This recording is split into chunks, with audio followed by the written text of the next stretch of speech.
বন্ধুসকল, আজি আপোনালোকলৈ এটা নতুন ভিডিঅ' আগবঢ়াইছোঁ। আজিৰ ৰিলৰ পৰিৱৰ্তে এটা ঘৰৰ ভিডিঅ' আগবঢ়াইছোঁ, মানে ঘৰত থকা জন্তুবিলাক, জীৱ-জন্তুবিলাক।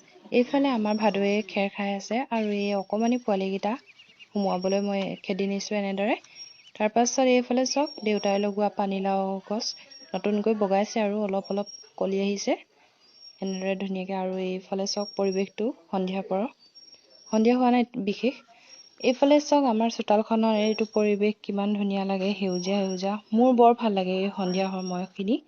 আৰু এইফালে ব্ৰইলাৰকেইটা সোমাবলৈ গৈছে, মানে 4টামান ৰাখিছোঁ। আৰু এয়া নতুনকৈ মই লগাইছোঁ ৰঙালাও, কুন্দুলি আৰু এইবোৰ দেখিছেনে, টেঙামৰা।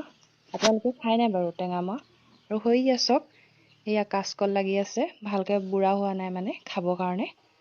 আৰু এয়া ধুনীয়াকৈ ৰঙালাও পুলি অলপ অলপকৈ ডাঙৰ হৈছে, এনেকৈ ঘৰা দিছে, নহ'লে কুকুৰাই যিহেতু খুচৰি পেলাই। এইফালে বেঙেনা ধুনীয়া ধুনীয়াকৈ লাগি আছে আৰু খাই আছোঁ, কিন্তু পোকে ধৰিছে কাৰণে অলপ ফুটছাই দি দিছে। আৰু এইফালে কবি পুলি ৰোৱা হৈছে এনেদৰে। এয়া চাওক, বেঙেনা লাগি আছে আৰু খাই থকা হৈছে, লাগি আছে, খাই আছোঁ তেনেদৰে। আমি ইমান মানে ঘৰৰ শাক পাচলিয়ে খোৱা হয় বেছিকৈ, এনেকৈ কিনা নহয়েই, দুই এক কিনা হয় আৰু কেতিয়াবা।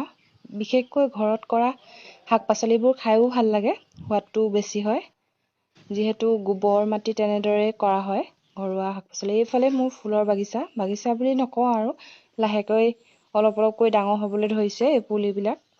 ৰুইছিলোঁ, সময় হ'ল।